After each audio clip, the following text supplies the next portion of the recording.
Vamos para o segundo método, segundo e último, que é o método do reservatório linear, que é um método que, vamos dizer assim, ele vem a preencher a lacuna do método da recessão, ou seja, ele vem se mostrando já conservativo. Então, você diz, peraí, beleza, já não vou mais me preocupar com a conservação do volume, porque ele já considera. Então, é mais seguro, é mais seguro. E eu diria, pessoal, além de ser mais seguro, ele também é simples. Também é simples, assim como o método da recessão, né? Então, a recomendação realmente, né, entre os dois métodos, em qual utilizar, é usar realmente o método do reservatório linear. Só em casos muito extremos, né, onde você realmente não está conseguindo fazer um ajuste adequado, né, usando o método do reservatório linear, e aí você pode partir ali para um modelo mais de base matemática e não de base física, né? Vamos dizer assim. Bom, o que é o método? Resumindo, um gráfico que resume o que é esse método. Então, imagina que o solo ele é um reservatório. Ele tem capacidade de armazenar um volume de água. E esse solo ele vai liberar água para o rio de uma maneira lenta, mais lenta do que o reservatório superficial. Então, essa liberação de vazão depende de quem? Depende desse volume que está armazenado no reservatório. Se esse volume é pequeno, essa liberação é pequena para a vazão do rio. Se esse volume é grande, eu vou ter uma vazão maior liberada para o rio também. Então, eu tenho uma proporção entre volume armazenado no reservatório subterrâneo e vazão subterrânea, né, que vai compor a vazão do rio. Observem que ele é um modelo de base física, né? Então a gente tem uma equação aqui de balanço, onde a variação do volume no reservatório subterrâneo vai ser dada por essa equação, que é a percolação. Percolação é exatamente o fluxo de água que vai alimentar o reservatório, por isso que é positivo, menos a evapotranspiração, menos a vazão que vai para o rio, né? Então sai do reservatório também fica negativo. Se você considerar num intervalo pequeno, né, a gente tem que a percolação ela é muito lenta, então ela é praticamente pequena em relação aos outros termos. E a evapotranspiração pode ser desprezada por quê? Porque você está querendo representar as vazões no período de estiagem. Então, a evapotranspiração não vai ter, né? No período de estiagem está tudo seco, não vai ter nada para a atmosfera também. E aí a equação ela fica só, você pode desprezar o G, pode desprezar o E, então a equação fica só essa aqui de balanço, que tem solução analítica, que é aquela que a gente já conhece. Só observando o comportamento do hidrograma, o comportamento da recessão com os dados observados, a gente já tinha visto que a equação é uma equação exponencial do tipo decrescente. E essa equação aqui, com base física, confirma, né, o comportamento exponencial decrescente também na fase de recessão de hidrograma.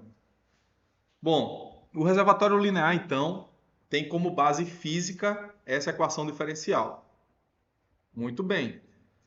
Então, o que é que ele considera assim de aspecto do aspecto computacional, vamos dizer assim, né? Então ele pega o volume que infiltrou no solo, né? Ou seja, eu tenho a separação do escoamento, né? A fase de separação do escoamento eu vou ter exatamente o volume que gera escoamento superficial e o volume que infiltra no solo. Então, do volume que infiltra no solo, esse volume ele é considerado para o balanço, né, no reservatório linear. Beleza, então lembra que do ponto de vista computacional, o volume a ser considerado para a vazão de base é o que infiltra. Ou seja, ele não considera, por exemplo, que existe percolação. Para ele, tudo que infiltrou, para ele já vai fazer parte do reservatório subterrâneo e tem potencial de gerar vazão no rio, certo? A depender de como você vai atribuir essa liberação, se vai ser mais lenta ou se vai ser mais rápida. como eu falei para vocês, existem dois tipos de aplicação desse método que você pode fazer. Usando apenas um reservatório, no caso o RecRash chama de camada, de layer, né? Seria uma camada, então ele só usa um reservatório linear. Ou ele pode usar mais de um reservatório linear, mas tem limite. O REC HMS ele tem um limite de até 3 camadas, então você não pode fazer representação de 4, né, reservatórios lineares, 5, né, só vai até 3. Mas assim, já é muito bom, já é muito bom. Por quê? Porque você pode usar, por exemplo, a primeira camada é uma camada, você pode atribuir que essa camada está mais perto do solo. Então a resposta dela para a vazão do rio ela é mais rápida. Enquanto a camada que está mais abaixo, ela tem uma resposta mais lenta em relação à vazão do rio. Então você pode ir controlando, né, a liberação de cada camada dessa, de como é que vai ser liberada a vazão de cada camada. Muito bem, então, ou seja, o método no RecRais você tanto consegue aplicar o método simples, né, ou o método múltiplo, né, que seria mais de um reservatório linear. O método tem esses parâmetros obrigatórios que vocês estão vendo ali. São 4 parâmetros obrigatórios. Sendo que desses 4, um deles é o número de camadas que você vai utilizar. Então, na verdade, esse parâmetro aí do número de camadas depende do teu nível de complexidade, né, que você quer impor ali no teu balanço subterrâneo. Se você quer botar mais complexidade, você coloca mais camadas ali e vai aumentando esses níveis aí de balanço, certo? Por padrão, o valor é de uma camada só, que é o recomendado, e à medida que você vai aumentando a complexidade ali dos processos físicos, você vai aumentando. Bom, se você escolhe por mais de um reservatório linear para fazer esse balanço de água subterrânea no solo, uma coisa interessante é que você pode então colocar a proporção, né, entre as camadas de quanto de água que infiltrou cada camada vai receber. Se a primeira camada ele tem uma resposta mais rápida, você consegue fazer isso na parametrização em relação à segunda camada. Então vamos supor que você defina que o teu método tem 2 camadas e que 40% da água infiltrada ela vai para a primeira camada e 60% para a segunda. Não quer dizer que a soma desses dois números tem que dar sempre 1. Do ponto de vista físico, é interessante que dê 1, mas o que é que pode acontecer também? Pode acontecer que você tem 2 camadas ali no solo e mesmo tendo 2 camadas, você não garante que toda a água que infiltra vai voltar para o rio. Não é assim. As águas subterrâneas elas podem seguir caminhos diferentes, né? Ela pode sofrer uma percolação mais profunda e aquela água de percolação mais profunda ir para outra bacia e compor a vazão de outro rio. Então, do ponto de vista geológico, pode acontecer isso e não necessariamente a soma, né, dessas proporções elas precisam ser 1, certo? Mas, sim, se você coloca a soma sendo 1, você tem controle exatamente do que entra, que tem que ser igual ao que sai. Beleza. Se você coloca menor do que 1, você já tem o que sai vai ser menor do que entra. Então, o resto vai ser uma percolação profunda que você não vai ter mais controle da vazão ali na sua subbacia. Vocês entenderam essa parte aí? Beleza. Onde é que eu coloco essas porcentagens? A gente coloca aqui nesse campo de fração. Vocês estão vendo aqui tem GW. O que é o GW? Do inglês, né? Ground Water, né? De água subterrânea.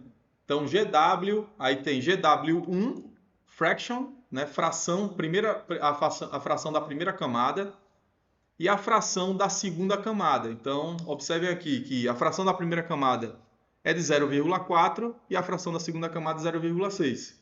Então, é assim que a gente controla qual é a porcentagem, né, de água, né, que foi infiltrada que vai para cada camada. Então, é em função dessas porcentagens que vocês estão vendo aí nesse slide. Assim como a gente fez para o método de recessão, eu também estou mostrando aqui nesse slide como que o hidrograma ele reage para diferentes valores de parâmetros que a gente vai incluir. Vamos começar pelo parâmetro, né, que é o coeficiente de recessão. O que é o coeficiente de recessão? Que é o K da curva. O K. Mesma coisa lá do método de recessão. Quanto maior for o K, mais lenta, não é isso? Mais lenta vai ser a recessão. Quanto menor for o K, mais rápida vai ser a recessão. Beleza. Vejam só, a resposta do hidrograma para diferentes valores de K. A gente atribuiu aqui nesse exemplo K igual a 12 horas. O resultado é a linha contínua. K igual a 24 horas, a linha tracejada, e a linha pontilhada, 48 horas. Então, geralmente esses coeficientes de recessão, eles têm um período maior do que o tempo de concentração da bacia, pessoal. Por quê? Porque o escoamento subterrâneo ele é muito mais lento do escoamento superficial. Se o tempo de concentração da bacia, vamos supor que é de um dia, esse coeficiente aí, ele no mínimo aí vai ser umas 3 vezes maior do que o coeficiente, do que o tempo de concentração. Vai ser uns 3 dias, 5 dias. Depende muito das características geológicas, obviamente, ali do solo, mas de certeza, né, esse tempo ele vai ser muito maior, né, do que o tempo de concentração da bacia. Então, isso vocês precisam ter noção técnica, né? Vocês não poderiam colocar um valor aqui menor do que o tempo de concentração da bacia. Do ponto de vista técnico, vocês estariam errando. Ou no tempo de concentração ou aqui. Está errado em algum lugar, tem um erro aí, do ponto de vista, né, físico. Então, isso é importante a gente ficar ciente. Observem como é que refletiu, né, no hidrograma final e também só considerando a vazão de base. Quando a gente coloca um coeficiente pequeno, baixo, o pico, você vai ter picos maiores, e você vai ter uma recessão mais rápida, que é o que a gente esperava. Valores menores desse coeficiente de recessão, a recessão ela é mais rápida. Observem aqui, ó como ela cai rápido em relação aos outros dois. Cai mais rápido que os outros dois. E o pico é maior. É meio que ele está compensando, né? Como ele tem uma recessão mais rápida, o pico precisa ser, para conservar o volume, né? O pico tem que ser maior. Então, basicamente é isso que acontece. À medida que eu vou aumentando esse coeficiente aqui, né, da curva de recessão, ele vai, né, tendo uma recessão mais lenta, como vocês estão vendo aqui, e o pico vai diminuindo. Então, ele tem a capacidade, olha só, o reservatório subterrâneo, ele tem a capacidade de atenuar os picos do hidrograma. Olha que legal. Ou seja, é o meio natural da bacia de atenuação dos picos do hidrograma. Isso a gente está vendo aqui através de equação matemática que acontece na prática. E como é que eu atenuo na prática, né? Eu preciso melhorar a minha capacidade de infiltração da bacia. Se a água infiltra mais, eu vou ter mais água no solo e eu vou ter menos picos de vazão. Se você impermeabiliza mais a tua bacia, os picos vão ficar mais elevados porque você vai ter menos água no solo. E aí, olha só como a ferramenta, né, o método consegue representar esse comportamento físico, né, de forma consistente. Observem que não sei se vocês notaram, mas os picos eles têm posições diferentes no tempo. Também esse coeficiente ele controla a posição do pico. Quanto menor esse coeficiente de recessão, mais rápido é o pico. E quanto maior esse coeficiente de recessão, eu vou tendo um retardo no valor desse pico. O pico é menor e ele vai demorar um pouco mais para acontecer no tempo. Mas assim, aqui comparando esses três valores aqui, né, a gente não vê uma mudança tão significativa, né? Mas é possível perceber isso, né, comparando os hidrogramas. Vamos lá. Se você trabalha com números de camadas diferentes, né, você também vai tendo respostas diferentes com relação aos picos, né, o amortecimento desses picos e também com relação à recessão do hidrograma. Por quê? Quando você coloca mais de uma camada, qual é a intenção? A intenção é você representar fluxos subterrâneos mais lentos do que em camadas superiores. Então, obviamente, essa água vai demorar mais para chegar no rio, para compor a vazão do rio, e eu vou atenuar o pico de vazão e eu vou retardar mais, né? Ele vai demorar esse pico mais a chegar e a essa recessão do hidrograma ela vai ser mais lenta também. Meio que também funciona como o coeficiente de armazenamento, né? Quanto maior o número de camadas, mais lenta vai ser essa resposta da recessão e você vai atenuar também mais os picos de vazão. Deixa eu ver aqui. Basicamente é isso, né? Basicamente é isso, né? Então são esses parâmetros, né, que vão controlar. Isso aqui só para vocês perceberem, pessoal, que deixa eu ver aqui, ó. Colocando, nesse exemplo aqui a gente está colocando duas camadas, certo? São duas camadas. Cada camada vai pegar 50% do volume que foi infiltrado, certo? Então, tem um volume que foi infiltrado. 50% vai para a primeira camada, que ela está mais na superfície, e a segunda camada está mais embaixo, certo? Vamos supor que nessa segunda camada o fluxo, né, ele vai ser mais lento. Muito bem. Vamos colocar diferentes valores de coeficientes de recessão nessa segunda camada. Então, eu estou colocando aqui, ó, o valor de 100, o valor de 200 e o valor de 300. Observem que o efeito no hidrograma ele não é significativo. Ou seja, quem é mais significativo aí, a primeira ou a segunda camada? A primeira camada. Quem está mais perto do solo vai dar uma resposta mais rápida na vazão do rio. E as camadas mais profundas, elas vão dar uma resposta mais lenta na vazão do rio. Então é assim que a gente representa, é assim que funciona, né? Do ponto de vista físico e do ponto de vista matemático também, né? As ferramentas conseguem representar esse comportamento, certo? Então, a gente observa que houve, né, uma redução do pico, mas uma redução pequena. Houve um retardo também, mas um retardo pequeno no tempo ali de pico. Olha só, estou com um projeto, o meu projeto que eu fiz na aula passada, que foi um projeto simplificado, né? Ele só tinha uma subbacia e um trecho de rio, um exutório. E nesse projeto, quando a gente configurou a subbacia, a gente não ativou o método de vazão de base. Então, o que é que eu vou fazer aqui?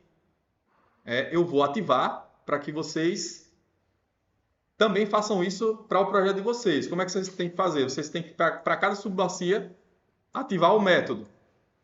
Bom, os dois métodos que a gente viu na aula de hoje.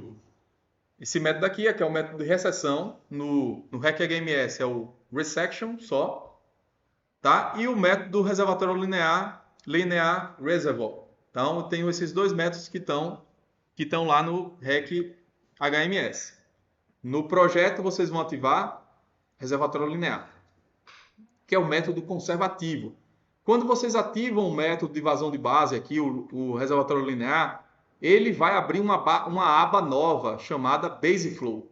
Quando a gente clica nessa aba nova BaseFlow, ele vai abrir os campos para a gente digitar. Muito bem. Então, o que é que eu vou fazer? Eu vou escolher uma camada, por padrão já é uma camada, vocês não precisam mudar nada. Vocês vão colocar, qual é a fração que eu coloco aqui, pessoal? Qual é a fração que eu coloco? Se eu só tenho uma camada. Qual é a fração que eu coloco? Eu coloco zero. Se eu colocar zero, o que é que eu estou dizendo? Estou dizendo que tudo que infiltrar não vai para o reservatório subterrâneo que vai gerar vazão de base. Então, é como se fosse uma percolação profunda e aquele volume não vai ser utilizado mais para a subbacia. Se eu botar 0, é isso que acontece do ponto de vista físico. Se eu colocar 1, tudo que infiltrou vai compor o volume do reservatório subterrâneo. Tudo que infiltrou vai compor o volume do reservatório subterrâneo. Então, vou colocar 1. No projeto 8, vocês também vão colocar o valor de 1, certo? Do ponto de vista prático, obviamente, nunca vai ser 1, né? Porque eu vou ter essa primeira camada, uma parcela vai receber essa parcela infiltrada e outra parcela vai ter percolação profunda, não tem jeito. Mas assim, para a gente testar e ter sensibilidade da conservação de volume, porque o método de reservatório linear, qual é a vantagem dele? É a conservação do volume, não é? Vamos testar a conservação de volume, então vamos colocar 100% na camada 1, porque eu só vou ativar uma camada. Então, tem que ser conservativo. O que entra tem que ser igual ao que sai se eu colocar a fração igual a 1. Vazão inicial. Vazão inicial. Se eu colocar 0, quer dizer o seguinte, quer dizer que o hidrograma anterior, ele está muito distante no tempo desse hidrograma que eu quero simular, e aí praticamente zerou a vazão do rio, zerou o volume subterrâneo e zerou a vazão do rio. Então, a gente pode considerar uma situação, né, dessa, que a estiagem foi muito grande e a gente está pegando um evento de chuva logo após a estiagem. E a vazão inicial ela é 0. O rio não está passando nada. O rio está seco mesmo, não tem nem contribuição subterrânea, certo? Qual é o valor do coeficiente de recessão que eu vou colocar aqui? Olha só que fácil. Eu vou pegar o tempo de concentração da minha subbacia, e aí nesse caso aqui eu tô usando, deixa eu ver se eu acho, estava usando, era 28, não. Tá, não, 28, cadê? Método de transformação, 28,32 é o tempo de pico. O tempo de pico é 60% do tempo de concentração. Então, se eu quero voltar o tempo de concentração, o que é que eu tenho que fazer? Eu tenho que pegar os 28,32 e dividir por 0,6. Aí eu tenho o tempo de concentração na minha bacia aqui, que é 47,2. Vou multiplicar por 3 e vou chegar no coeficiente de recessão da minha subbacia. Nesse caso aqui, 141,6. Então, vou lá no BaseFlow e vai ser quanto? 141,6. 141,6. Dúvidas, pessoal? Acabou a parametrização. Acabou. É só isso que vocês têm que fazer. Dúvidas? Vou fazer uma simulação. Se der um erro, vai aparecer aqui, ó. Vamos lá. Salvei. Aí ele salva os parâmetros no projeto. Faço a simulação. Não deu erro. Agora vamos clicar aqui na subbacia e se vocês clicarem nessa opção, ó, vocês vão para o gráfico da subbacia. Olha só que legal. Olha só que bacana que ele faz para a gente. Está aqui o hidrograma. Eu não sei se vocês lembram, na aula passada, ele chegava nos 14, perto dos 14. O pico não mudou muito. E não é para mudar. Mas o que é que mudou desse hidrograma em relação ao hidrograma passado, da aula passada? Foi aqui a recessão. Ele não tinha essa recessão que vocês estão vendo aqui, ó. Ele zerava aqui no final. Ele vinha, chegava no pico, tinha recessão e zerava. Ele não conseguia manter essa fase mais prolongada da recessão, que é o que acontece fisicamente, certo? Então, isso que é o efeito, né, que o método de recessão ele faz. Vamos fazer um negócio, vamos pegar esse coeficiente de recessão e vamos mudar ele para a gente ter uma sensibilidade no que acontece com a recessão. O que é que acontece? Vamos me digam aí, o que acontece se eu diminuir esse valor pela metade? Se eu pegar esse valor aqui, 141,6, dividir ele por 2, 70,8. Se eu pegar esse 70,8 e aplicar e simular, o que é que vai acontecer com o comportamento desse hidrograma? Me digam antes de eu simular. Uma queda, vai ter uma queda muito mais rápida do que essa. Talvez eu nem consiga perceber, porque a queda está lenta aqui, né? Se eu diminuir, vai ter uma queda um pouquinho mais rápida do que essa. Mas vamos ver o que acontece. Vamos lá. Vou voltar aqui, fechar 70,8. Diminuir pela metade. 70,8. Salvei, simulei, vejo o resultado. Dá para ver muita coisa, tá? Agora, o que acontece se eu aumentar esse coeficiente? A recessão fica mais lenta, né? Então, vamos ver o que acontece com a recessão. Vamos aumentar aqui, sei lá, vamos aumentar para 600. Tá? Um valor bem maior, né, do que os 141. Simulo, observa o hidrograma. Olha só. Praticamente, a vazão de base não existe mais. Estão vendo essa linha pontilhada? A linha pontilhada é o escoamento de base, é o escoamento subterrâneo. Então, quando eu botei 600, a liberação foi tão lenta, mas tão lenta, ela meio que é lenta de forma parcelada, né? Ela vai se prolongando no tempo aqui, a perder de vista. O nosso tempo de simulação é só de um dia. Só que 600 horas passa muito mais aqui, né? Então, mais do que um dia, né? Muito mais do que 24 horas. Então, esse escoamento de base, ele está indo muito além do que dessa janela no tempo aqui. Então, por isso que a gente nem enxerga mais a contribuição, praticamente, né? Nem enxerga mais a contribuição subterrânea. Mas observem que, como esse é um método com base na física, né? O ponto de inflexão, que é o início, né? Exatamente da curva de recessão, que não tem mais contribuição de escoamento superficial, eu não consigo controlar muito, né, pessoal? Vejam que para um coeficiente igual a 600, a parcela aqui de contribuição puramente, né, subterrânea começa aqui, ó, nesse ponto em diante. Então, aqui eu ainda tenho escoamento superficial. A partir daqui é só subterrâneo. Aí a gente viu que se a gente diminui esse tempo, né, a gente vai colocando esse ponto de inflexão aqui um pouquinho mais para cima, né? Então, vou fazer isso para vocês perceberem. Vou pegar aqui e vou colocar aqui para, sei lá, vamos colocar aqui para 60. Salvar, simular e ver os resultados. Olha só como ele já foi um pouquinho mais para cima. Então, a partir daqui, eu tenho a minha contribuição, né, subterrânea.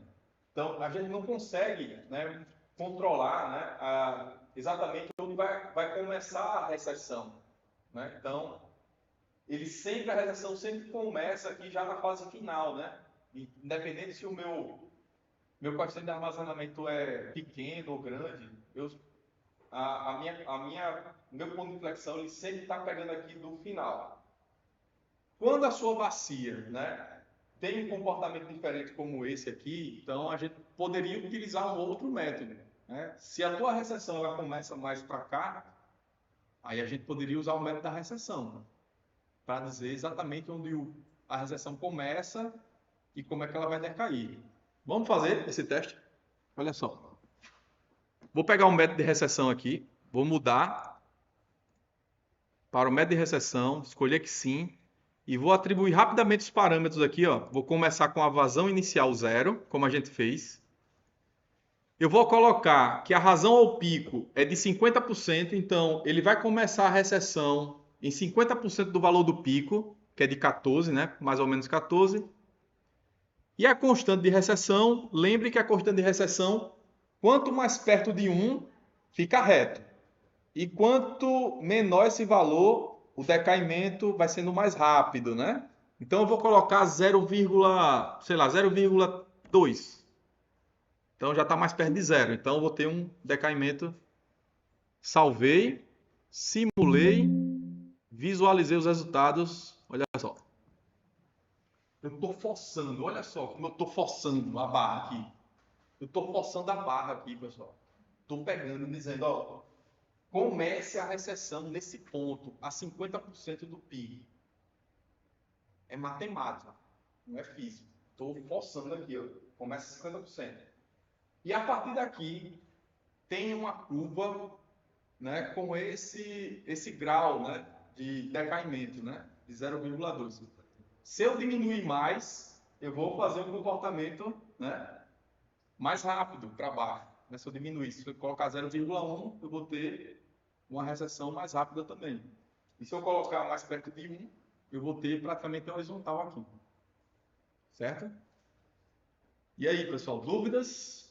Tranquilo? Vocês vão usar no trabalho o método reservatório linear, que ele é conservativo. Deixa eu ver, só fazendo uma comparação aqui em termos de conservação de volume, vamos ver o que acontece. Aqui, ó, olha que legal. Olha que legal. Volume de precipitação, 35 milímetros. 35 milímetros. Volume de descarga, 46. Está errado.